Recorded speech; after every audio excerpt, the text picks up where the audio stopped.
जय मसीह की। मेरी आवाज आप तक आ रही है? परमेश्वर के नाम का धन्यवाद देती हूँ और इस सुंदर अवसर के लिए परमेश्वर को धन्यवाद देती हूँ जो मुझे आज मिला है एक और बार आप लोगों के बीच में आने का। और जैसा कि परमेश्वर का वचन कहता है और मैं हर बार उसे दोहराना चाहती हूँ कि जहां 2 या 3 उसके नाम से इकट्ठे हैं उसके बीच में उसकी उपस्थिति है। और परमेश्वर जब हमारे बीच में है तो ऐसा कुछ भी नहीं है जो वो नहीं जानता, ऐसा कुछ भी नहीं है वो जो बदल नहीं सकता, ऐसी कोई सिचुएशंस नहीं है, ऐसा कोई बीमारी नहीं है जो चंगाई नहीं दे सकता, ऐसे कोई बंधन नहीं है जो तोड़े नहीं जा सकते हैं। जब हम प्रभु की उपस्थिति में हैं और उस कॉन्शियसनेस के साथ उसके सामने बैठे कि प्रभु तू हमारे बीच में है। सो जस्ट अपने पूरे दिलों को खोलिए। कौन बोल रहा है वो मायने नहीं रखता, किस उसके जिसके द्वारा परमेश्वर बोल रहा है वो मायने नहीं रखता, लेकिन परमेश्वर क्या बोल रहा है वो मायने रखता है। सो beyond the person who is speaking, जो बोल रहा है उसके परे, प्रभु आज आप मुझसे क्या बोलना चाहते हैं। इस प्रार्थना के साथ आप बैठे और निश्चित परमेश्वर आपसे बात करिए। मेरा अनुभव है, कोई भी प्रचार कर रहा हो, कोई भी एक गीत गा रहा हो, कोई भी मीटिंग जब हम अटेंड कर रहे हो, लेकिन अगर ये प्रार्थना कभी आपने की है कि प्रभु तू मुझसे बात कर, तो प्रभु आपको खाली नहीं लौटाएगा। ये इट डिपेंड्स कि आप कितना रिसीव करना चाहते हैं। सो आइए हम अपनी आंखों को बंद करें, हम 2 क्षण प्रार्थना करेंगे। हमारे प्रेमी पिता, आपका धन्यवाद देते हैं समय के लिए। हम सभी को आप जानते हैं परमेश्वर, वचन कहता है पिता कि हमारे उठना बैठना, हमारा बोलना सोचना सब कुछ आप जानने वाले परमेश्वर। हमारी अवस्थाओं के बीच में प्रभु हम आपकी उपस्थिति को मांगते हैं, आपके पवित्र आत्मा को मांगते हैं, हमसे बोलें और बातचीत करें। ये वचन सुनकर लौटने वाले ना बन जाए परमेश्वर, हमें आज आप ट्रांसफॉर्म करें। कहीं तो कुछ हमें बदला जाए परमेश्वर, कहीं तो कुछ हमें छुआ जाए परमेश्वर, जो कि हमेशा के लिए एक परिवर्तन का कारण बन जाए। प्रभु आप ऐसा कर रहे हैं, इससे धन्यवाद। प्रभु मेरी जीभ को आप बलवंत करें, यीशु मसीह के नाम से मांगते हैं, सुने और ग्रहण करें प्रेमी पिता, आमीन आमीन। जब मैं सोच रही थी कि वचन से क्या बोलना है, मुझसे जब बात की गई तब से हमेशा ऑब्वियसली वी डू थिंक कि क्या बोलना है। बाइबल में बहुत कुछ है, हम और अभी तो वचन की भरमार है। जहां देखोगे, जो सोशल मीडिया पे देखोगे या चर्चेस में देखोगे, इतनी मीटिंग्स है, इतना वचन है। तो ऐसा क्या है बाइबल में जो नया है, जो हमने नहीं सुना है? लेकिन फिर भी there may not be every time something new, but there is always something which is fresh that comes from God. हमेशा आपको एक ही चीज, अभी फॉर एग्जाम्पल अगर आपने कल चिकन करी बनाया था और एक परसों किसी और के घर पे, या फिर आज फिर आप बना रहे हैं या कहीं और, तो कई बार कुछ तो एक वेरिएशन आएगा, कहीं तो एक चेंज आएगा। या किसी और के हाथ से जब आप सुनेंगे या खाएंगे तो जरूर कुछ ना कुछ चेंज आएगा। द सेम वे परमेश्वर का वचन एक है। हर कोई परमेश्वर के सामने किस हृदय को लेके बैठता है, जब वो परमेश्वर के सामने वचन को लेके बैठते हैं, पवित्र आत्मा उनको उनकी परिस्थितियों में रख कर सिखाता है। एक वचन जो मैं आज पढ़ूंगी या मैंने आज पढ़ा, वो मेरी परिस्थितियों में मुझसे अलग तरीके से बात करेगा और आपकी परिस्थिति में आपसे अलग तरीके से बात करेगा, क्योंकि परमेश्वर का वचन जानता है, परमेश्वर पवित्र आत्मा जानता है किसको क्या देना है, किसको क्या सुनाना है। पूरा के पूरा मैसेज जरूरी नहीं है आपके लिए हो, लेकिन कहीं ना कहीं कुछ ना कुछ ऐसा है जो जरूर आपके लिए है, and you just have to choose that कि यस परमेश्वर मुझसे ये बात कर रहा है। So when I was thinking what to speak, तो बहुत सारे टॉपिक्स दिमाग से गए। कई बार पिछली बार बोल चुकी हूँ, कई जगहों पे ऐसे विषय है, कुछ नया बोलने की बहुत इच्छा थी, कुछ अलग प्रभु दे, लेकिन एक सिंपल टॉपिक पे परमेश्वर मेरा ध्यान लेके गया और वो है ओबीडियंस। सुनते ही सबको पता चलता है, हाँ बहुत बार सुना हुआ है, ओबीडियंस सबको पता है, लेकिन who can claim that I walk in the obedience of the spirit? आप में से और मुझ में से कौन ऐसा है जो दावे के साथ कह सकता है कि मैं पूर्ण आज्ञाकारिता के साथ चलता हूं या चलती हूं? हमको उस लेवल तक बढ़ना है, और ये जब तक हम उस लेवल तक नहीं पहुंचते हैं, वहां तक चलना सीखते नहीं है, तब तक निरंतर हमें वो सुनते रहना है। एक बार सुना है, अभी मेरे बेटे को मैंने बोला है, बच्चों को बोला है कि आपको कहना मानना है। एक बार बोलने से क्या वो जिंदगी भर कहना मानेंगे? हर दिन मुझे कई बार रिमाइंड करना पड़ता है, do you remember, you must obey, you must obey, you must obey, and the spirit wants to speak to you today that you must obey him, you must obey the word of God. परमेश्वर का वचन जो दिया गया है हम सब मानते हैं, नहीं, हम सब बाइबल मानने वाले हैं, इसलिए तो हम यहाँ आए हैं। हमने सब सुना है, परमेश्वर ने जो जो बोला है हम मानते हैं या मानने की कोशिश करते हैं, राइट। लेकिन एक चीज मैं आपको बोलना चाहती हूँ, जिस तरफ परमेश्वर ने आज मेरा ध्यान लिया, वहां पे एक टैगलाइन जो मेरे मन में आया वो ये है, half obedience is disobedience. Half obedience is disobedience. उदाहरण शाउल है, और मैं उसी तरफ आपको लेके जाना चाहती हूँ। पहला शमूएल 15वां अध्याय उसका 22वां वचन। पहला शमूएल 15वां अध्याय उसका 22वां वचन। वचन इस प्रकार कहता है, शमूएल ने कहा, क्या यहोवा होम बलियों और मेल बलियों से उतना प्रसन्न होता है जितना कि अपनी बात के माने जाने से प्रसन्न होता है? सुन, मानना तो बलि चढ़ाने से उत्तम है, कान लगाना मेढ़ों की चर्बी से उत्तम है। अभी आप मुझसे आर्ग्यू कर सकते हैं कि परमेश्वर ने मुझसे ऐसा कुछ कहा नहीं है जो मैं कह रहा, जैसे किसी को बोला है कि युद्ध के लिए जा, तो उन्होंने उसकी बात मान के किया, या किसी और को परमेश्वर ने बहुत स्पेसिफिकली बोला कि मैंने तुझे सेवकाई के लिए चुना है, तो उन्होंने किया। लेकिन परमेश्वर मुझसे तो ऐसा स्पेसिफिकली कुछ बोलता नहीं है या बोला नहीं है। सबसे पहला तो वचन में जो लिखा गया है वो सब आपसे बोला गया है। आपको पता है कि आपको क्या करना है, वचन पढ़ना है। आपको पता है कि आपको प्रार्थना करनी है। आपको पता है कि आपको एक पवित्र जीवन जीना है। आपको पता है आपकी सोच में, आपके बोल में, आपके कार्यों में एक पवित्रता होनी चाहिए। आपको पता है बहुत सारी बातें कि आप में ईर्ष्या नहीं होनी चाहिए, आप में घृणा नहीं होना चाहिए, आपको गुस्सा नहीं करना है, आपको दूसरों को माफ करना है, आपको दूसरों के साथ प्रेम से रहना है। कितनी कितनी चीजें हैं जो पहले से मेंशन्ड है। और कितना हम पूरी तरह ओबे करते हैं जो हम परमेश्वर से बोले कि प्रभु आप अगली नई आज्ञा दो कि मैं आपका कहना मानूं। बहुत कुछ पहले से लिखा हुआ है जिसको हम चाह के भी, जानते हुए भी कई बार ओबे नहीं करते हैं। और पवित्र आत्मा वो याद दिलाता है कि obedience is not just big matters. Life के बहुत बड़े एक इश्यू पे परमेश्वर ने कुछ बोला और मैंने मान लिया, केवल वही ओबीडियंस नहीं है। Obedience is tiny little steps every day that you take. जब आज सुबह आप उठे या रात को आपकी आंख खुली और पवित्र आत्मा ने आपसे बोला उठ और प्रार्थना कर, एक प्रार्थना का विषय आया कि आप किसी से बात कर रहे हो और पवित्र आत्मा ने आपके मन में बोला कि बस बहुत हो गया, और ज्यादा बकवास मत कर, या फिर कुछ और फोन पे बात कर रहे हो तो 1 घंटे या फोन पे आप टीवी बहुत देर मोबाइल देख रहे हैं, कुछ खराब नहीं देख रहे, मान लीजिए आप सेक्युलर कुछ देख रहे हो, पवित्र आत्मा बोलता है स्टॉप इट। आप कितना रैडिकली ओबीडियंट है। इमीडिएटली क्या आपके मन में बस ये खत्म होने के बाद मैं रख दूंगा वाला है, या yes you just simply skip it of, या सिंपली स्विच इट ऑफ। जिस मोमेंट पे पवित्र आत्मा, ओबीडियंस का वो लेवल है। एक होता है बच्चे भी करते हैं कि ये सामान सब लेके रखो, बस वाइंड अप करो, गेम ओवर हो गया, 5 मिनट और 5 मिनट और 5 मिनट और। That is not a perfect obedience. Obedience is immediate obedience. When God speaks and you do. When the Spirit just nudges you and you just obey. Yes, Lord. और जहां पे पवित्र आत्मा, और वो सिर्फ यही बातें नहीं है, माफी मांगने के लिए भी होगा। कई बार आपने कुछ बोला जो सही नहीं है, लेकिन एक जो ईगो आ जाता है मन में कि मैं कैसे बोल दूं, मैं कैसे बोल। एक सिंपल सॉरी अलग थिंग, लेकिन एक सचमुच, ये हस्बैंड वाइफ्स को भी मैं बोलूंगी, ये भाई बहनों को भी मैं बोलूंगी, है ना, कलीसिया में आपस में विश्वासियों को भी बोलूंगी, जो बहुत नॉर्मल है अपने घर में डे टू डे बातों के बीच में हमसे कुछ निकल जाता है, लेकिन एक सॉरी बोलने के लिए जो मेहनत करनी पड़ती है हमको, हमारे दिमाग में जो स्ट्रगल है। If we simply obey the Lord, when the Spirit speaks and we just do it, life becomes so easy.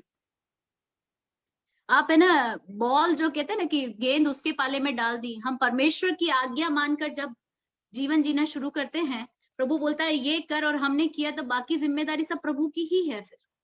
फिर आपको ज्यादा सोचने की जरूरत नहीं पड़ेगी, फिर गेंद परमेश्वर के पाले में है। He said and you did. He said and you did. That's how we should walk with God. यहाँ पे हम देखते हैं शाऊल के बारे में।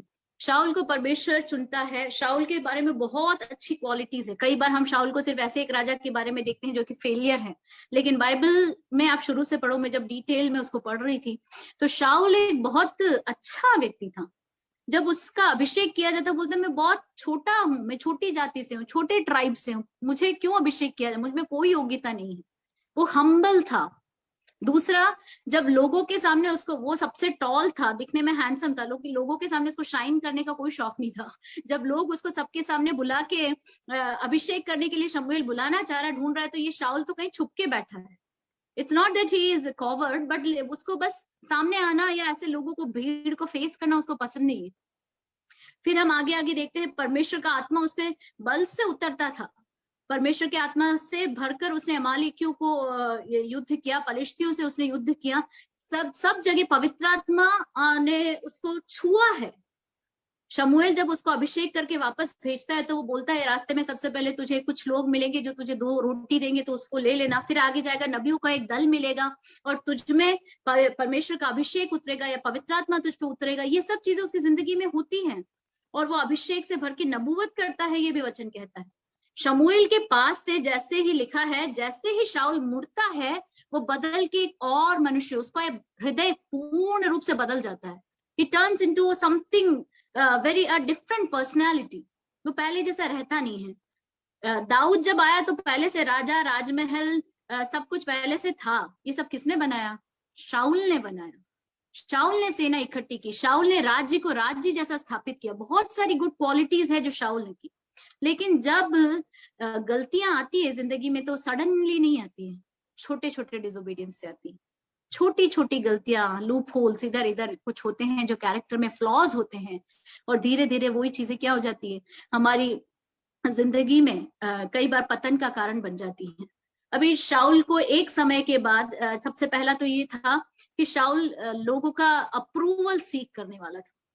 जब शमूएल ने उससे कहा 7 दिन तो मेरा वेट करना, मैं वहां पे गिलगाल में आके बलिदान को चढ़ाऊंगा, 7 दिन पूरे होते तो शाऊल क्या देखता है कि लोग इधर उधर जा रहे हैं, उसका भरोसा किस पे हो जाता, अगर ये चले जाएंगे तो मैं युद्ध कैसे जीतूंगा, ये उसके मन में आया, या लोगों के सामने मेरी क्या रेपुटेशन होगी, ये उसके मन में आया।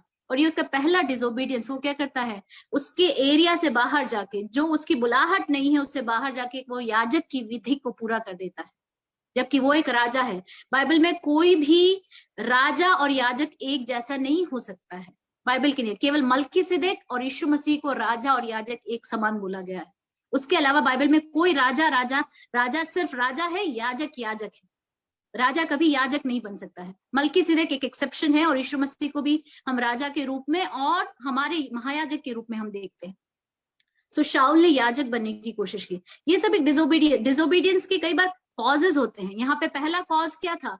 पहला तो ये था कि लोगों से उसको अप्रूवल चाहिए था, लोग मुझे छोड़ देंगे तो मैं कैसा राजा हूँ। लेकिन वो ये भूल गया जिस परमेश्वर ने उसको कहीं नहीं था वहां से लाके यहाँ खड़ा किया, तो उसको आगे भी खड़ा रख सकता है। प्रेशर जब आ जाता है लाइफ में तब आप पता चलता है आप सच में ओबे करोगे या नहीं। परमेश्वर कई बार आपको ऐसी परिस्थितियों से गुजारता है, ऐसे ही नहीं आता है हमारी लाइफ में। डिसोबीडियंस हम रोज डेली या दिल से करते हैं ऐसा नहीं है, लेकिन व्हेन यू फेस प्रेशर, जब प्रेशर चारों तरफ से आपके ऊपर है, उस टाइम पे आपका डिसीजन क्या होता है, वहां पे पता चलता है कि आप सच में परमेश्वर को ओबे करोगे या नहीं। सो यहाँ पे प्रेशर क्या था? लोग मुझे छोड़ के जा रहे हैं, ये चले जाएंगे तो मैं कैसे युद्ध लड़ूंगा। लेकिन वो भूल गया वो परमेश्वर जो कुछ भी कर सकता है, अगर वो मेरे साथ रहा तो मैं युद्ध जीतूंगा, भले कोई हो या ना हो। बहुत सारी कहानियां उसने पहले पढ़ी, उसने पढ़ा होगा गिदोन को, कैसे परमेश्वर ने 300 लोगों से एक बहुत बड़ी आर्मी को जीता। राइट, 300 लोग ही थे। परमेश्वर के लिए कम या ज्यादा मायने रखता ही नहीं है। God never cares what you have. He just cares, are you obedient? What he is telling to you, are you willing to do that? और फिर आपके पास जो लिटिल है, जो थोड़ा है, उसको भी वो क्या कर सकता है? ब्लेस कर सकता है। उसको भी वो क्या कर सकता है? मल्टीप्लाई कर सकता है। शाऊल डाउटेड हियर, कि उसने परमेश्वर पे डाउट किया कि क्या हो जाएगा, और दूसरा उसने अपनी बुलाहट से बाहर जाके एक कदम रखा। ये उसकी पहली गलती। फिर भी परमेश्वर, तभी उससे पहले परमेश्वर का वायदा था कि वो उसके राज्य को स्थापित करने जा रहा है। लेकिन इस गलती ने क्या किया? शमूएल उसको बोलता है कि तेरा राज्य तेरे हाथ से छीन लिया जाएगा, अब किसी और को दे दिया जाएगा, एक ऐसे व्यक्ति को जो मेरे हृदय के अनुसार चलता है। शाऊल और दाऊद का मैं आपको बाद में कंपैरिजन छोटा जरूर बताना चाहूंगी। लेकिन इसके बाद अगला एक इंसिडेंट है जहां अमालेकियों को पूरी तरह नष्ट करने को बोलता है। क्योंकि जब इस्राएली मिस्र से वापस आ रहे थे तब अमालेकियों ने उनके साथ बहुत गलत व्यवहार किया, उन पे युद्ध किया उस टाइम पे। ऐसा सब काफी चीजें हैं जिस वजह से परमेश्वर अमालेकियों को अपना शत्रु मानता था। तो परमेश्वर ने जैसे ही शाऊल को राजा के रूप में नियुक्त किया, पहला जो असाइनमेंट परमेश्वर उसको बहुत सीरियसली जो देता है वो ये है कि अमालेकियों के ऊपर युद्ध कर, चढ़ाई कर, उनको पूर्णतया नष्ट कर दे। उनकी भेड़ बकरी, गाय बैल, पुरुष स्त्री, बच्चे, घर शहर, सब कुछ पूरी तरह समाप्त कर दे, क्योंकि वो मेरे शत्रु हैं। अभी यह Saul, yes Lord I will do that, और वो जाता है, अमालेकियों पे विजय प्राप्त करता है। लेकिन क्या करता है शाऊल और उसके साथ जो लोग हैं वो सब अच्छी अच्छी चीजों को लेके आ जाते, भेड़ बकरियों को, कई और जो भी उनको वहां पे सोना चांदी या जो भी परमेश्वर ने जब उसे कंप्लीट डिस्ट्रक्शन के लिए बोला है, उस चीज को वो लेके आ जाता है। और स्पेशली वहां का राजा जो है आगाग, उसको वो जिंदा छोड़ देता है, उसको लेते हुए वो आ जाता है, बंदी बना के लिए आता है लेकिन मारता नहीं। अब शमूएल आता है, शमूएल बोलता है ये भेड़ बकरियों की आवाज क्यों सुनाई देती है, और ये बोलता है कि तो शाऊल सबसे पहले वहां पे उसका एक वचन है, शाऊल बोलता है कि मैंने, परमेश्वर ने मुझे जैसा बोला था। देखिए 15 का 20 है, पहला शमूएल 15 का 20। शाऊल ने शमूएल से कहा, निस्संदेह मैंने यहोवा की बात मानकर जिधर यहोवा ने मुझे भेजा उधर चला और अमालेकियों के राजा को ले आया हूं और अमालेकियों का सत्यानाश किया है। और यहाँ पे देखो शाऊल क्या बोल रहा है ये सब करने के बाद, कि मैंने परमेश्वर की आज्ञा मानी है। परमेश्वर उसको क्या बोलता है, लेकिन यहाँ पे मैं बताना चाह रही हूँ, half obedience is complete disobedience. आधी आज्ञा मानते हैं हम तो वो डिसोबीडियंस में ही गिना जाता है। आप नहीं कह सकते कि मैं परमेश्वर को ओबे कर रहा हूं यदि हम उसे हाफ हार्टेडली फॉलो करते हैं। हम उसे हाफ हार्टेड, वो जो बोलता है वो पूरा नहीं कर सकते लेकिन आधा करते हैं। किसी आपने गरीब को देखा, जस्ट एक एग्जांपल दे रही हूँ, आपके मन में हुआ परमेश्वर बोल रहा है एक अमाउंट उसको देने के लिए, लेकिन हम फिर उसके बाद अपने दिमाग में तालमेल करते कि मैं अगला क्या करूंगा, ऐसे कर, इतना नहीं देता हूँ मैं इतना देता हूँ, या इतना नहीं करती हूँ मैं इतना करती हूँ। एक छोटा सा एक एग्जाम्पल है। या फिर कोई भी चीज जो पवित्र आत्मा आपके मन में डालती है, जब आप भाव तोल करने लग जाते हो, नेगोशिएट करने लग जाते हो परमेश्वर की आवाज को, दैट इज सिंपली डिसोबीडियंस। प्रभु कई बार आपको अलाउ करेगा। बिलेयाम की कहानी आपको पता है, जब उसे बुलाया गया, परमेश्वर ने पहले ना कहा लेकिन बाद में वो बोलता है परमेश्वर दोबारा आए हैं, वो जब उसको बड़ा ऑफर देते हैं तो फिर से जाता है परमेश्वर से, फिर से पूछता है, परमेश्वर बोलते हैं जा। लेकिन परमेश्वर की नजर में वो कंप्लीट डिसोबीडियंस है, कंप्लीट डिसोबीडियंस। बाद में लिखा जाता है वो बिलेयाम को भी तलवार की धार से मरना पड़ता है, जब यरीहो को नाश किया जाता है और राज्यों को, दूसरे सब नगरों को नाश किया जाता है, उसके साथ साफ लिखा है कि बिलेयाम को मार डाला गया। जो एक बार परमेश्वर की आवाज बन के लोगों के सामने खड़ा था, वो इंसान भी परमेश्वर को डिसोबे करते ही डिस्क्रेडिट हो जाते हैं, हम कहीं बहुत नीचे गिर जाते हैं। परमेश्वर के लिए ओबीडियंस बहुत वैल्यू करता है, बहुत वैल्यू। आपको पता है इंसान का सबसे बड़ा फॉल, सबसे पहले इंसान क्यों गिरा, कि डिसोबेड गॉड। उसने, और डिसोबीडियंस कैसे आता है, जब हम मिसट्रस्ट कर देते। कई बार डिसोबीडियंस के कारण है, ऐसे डिसोबीड नहीं। पहला मैंने बोला हम अप्रूवल देखते हैं जब लोगों का, है ना, जैसे शाऊल ने देखा।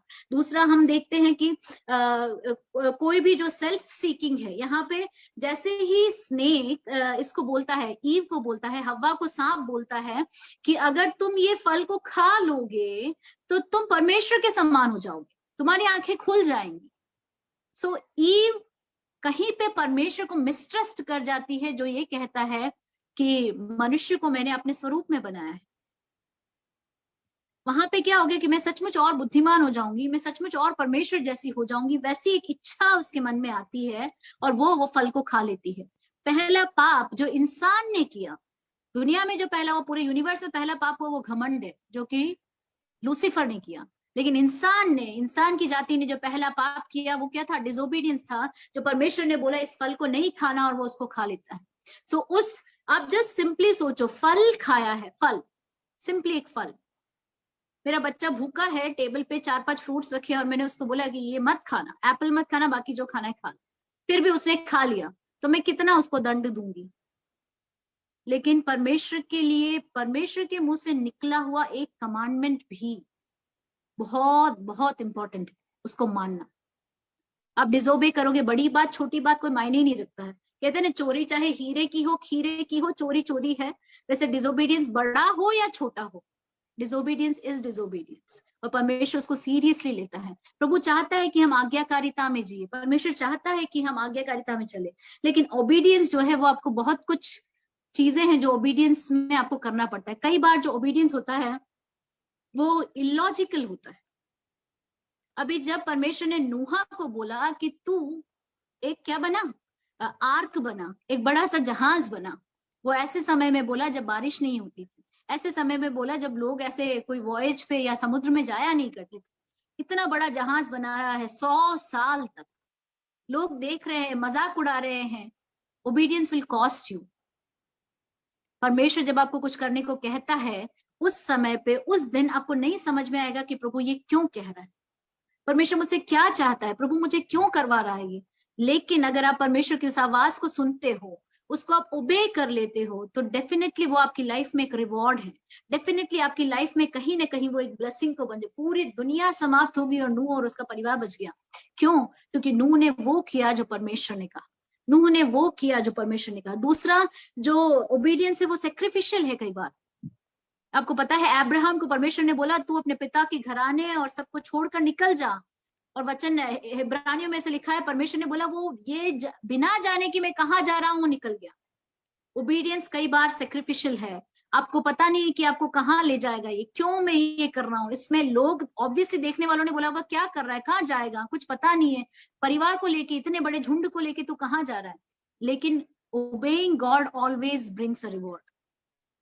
बट ओबीडियंस आप कर रहे हो तुरंत कुछ मिल जाएगा ऐसा नहीं है। You need to obey obey obey obey obey obey day by day, day by day, day by day, consistently you have to obey obey obey, and then you will see how God has transformed your life. जब वो consistency आ जाती है, जब above every other voice what you only hear is a voice of God, जब हर दूसरी आवाज जो आपको सजेस्ट करती है ये करो वो करो यहाँ जाओ वहां जाओ, उसके ऊपर परमेश्वर की आवाज को सुनने के लिए जब आपके कान खुल जाते हैं, तब क्या होगा? परमेश्वर एक दिन ऐसा आएगा जो आपका हिडन ओबीडियंस, आपका सीक्रेट ओबीडियंस जो आपने किसी के देखे बिना किया है, आपका सीक्रेट सैक्रिफाइस जो परमेश्वर को ओबे करते हुए आपने किया है, उसका रिवॉर्ड पब्लिक में परमेश्वर आपको देगा। किसी ने भी जिसने परमेश्वर को ओबे किया है वो लज्जित नहीं हुआ है, किसी ने भी जो परमेश्वर के पीछे चला है वो लज्जित नहीं हुआ है। जोशुआ जब जो तीसरा आप देख सकते हो कि ओबीडियंस परमेश्वर पे ट्रस्ट है। जोशुआ से परमेश्वर ने बोला कि चारों तरफ यरीहो के 7 दिन तक 6 दिन तक एक एक बार चक्कर लगाना है, पुरही फूकनी और मुंह से एक शब्द नहीं बोलना है, 7वें दिन 7 बार चक्कर लगाना है। देखने वाले क्या, do you think that people were appreciating? कितनी वो कहते शहर पनाह पे बैठ के कुछ भी बोलते रहते होंगे, कुछ बोला होगा, बहुत मजाक उड़ाया होगा। मैं सिर्फ बच्चों का एक एनिमेटेड वीडियो में देख रही हूँ, कितना डिफिकल्ट है, 4 लोग हमको 10 बातें सुना रहे हैं और बस बेवकूफों जैसे चक्कर लगाते लोग, रोज जाओ चक्कर लगाओ और वापस आ जाओ, जाओ चक्कर, और मुंह से कुछ नहीं बोला।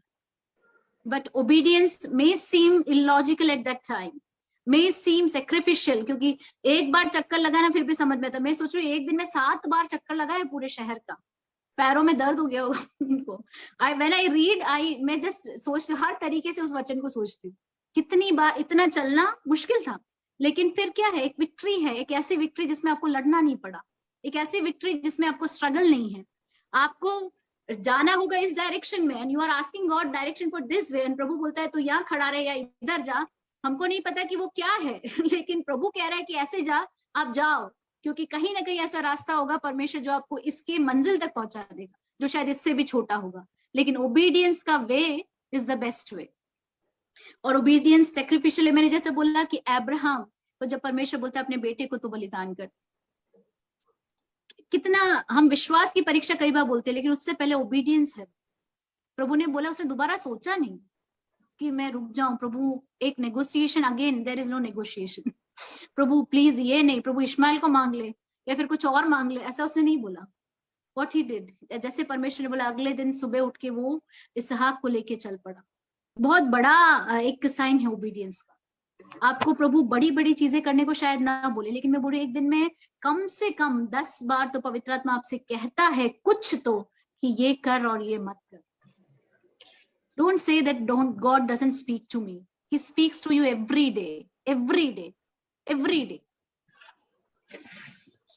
And then when you heed it, जब आप उसको सुनते हो, आप उसकी आवाज को सुन के प्रभु मुझे ऐसा करना है, मुझे समझ में नहीं है। मैं एक छोटा सा एग्जांपल बता रही हूँ ओबीडियंस का, जो मैंने सीखा कि ये जब नया साल शुरू हुआ, टाइम मेरा खत्म हो रहा है, मैं जल्दी से राउंड ऑफ वाइंड अप करूंगी जल्दी से।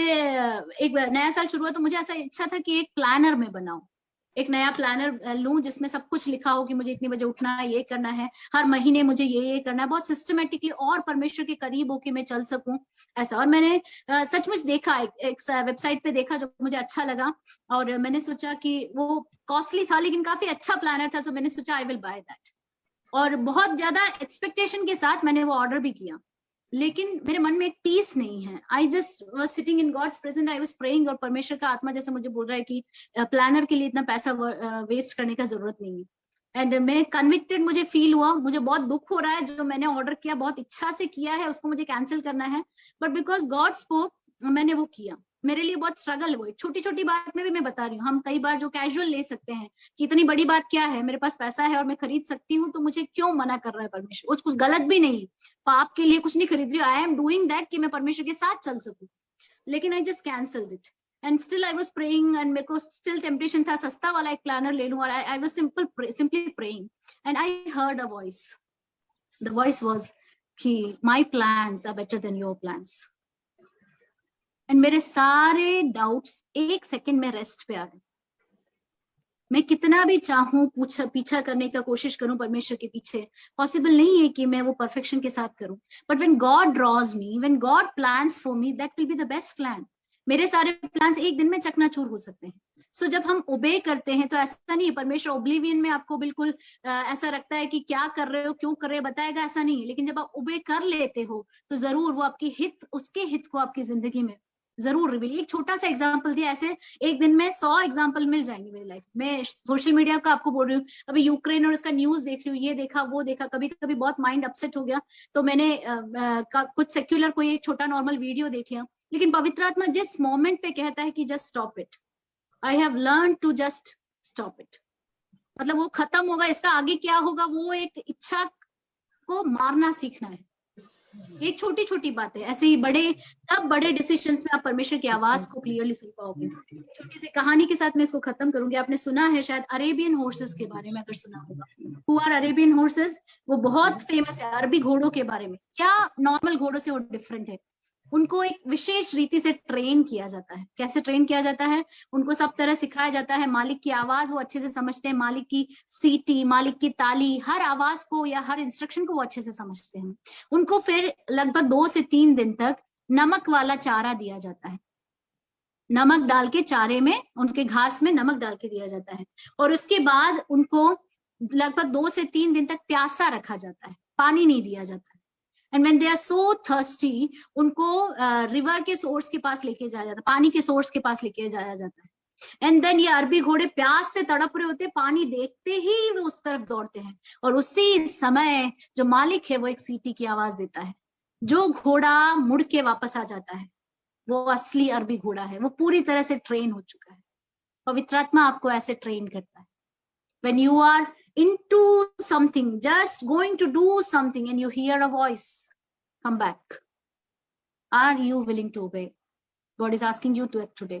क्या परमेश्वर की उस ओबीडियंस में आप चलने को तैयार है? ओबीडियंस का रिवॉर्ड है, आज पता नहीं चलेगा, लेकिन एक लॉन्ग ड्यूरेशन में Abraham was blessed, Joshua was blessed, Noah was blessed. The same way if we hear his voice today, if we obey him without hardening our hearts, हमारे दिलों को कठोर किए बिना अगर उसको सुने, तो डेफिनेटली परमेश्वर एक ब्लेसिंग को हमारी लाइफ में देगा।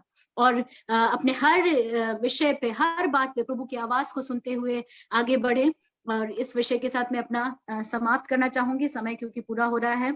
और मुझे इनवाइट करने के लिए पास्टर सिजो और उनकी फैमिली को मैं धन्यवाद देना चाहती हूँ। बड़ौदा ICPF के लिए thank you, and may God bless you all.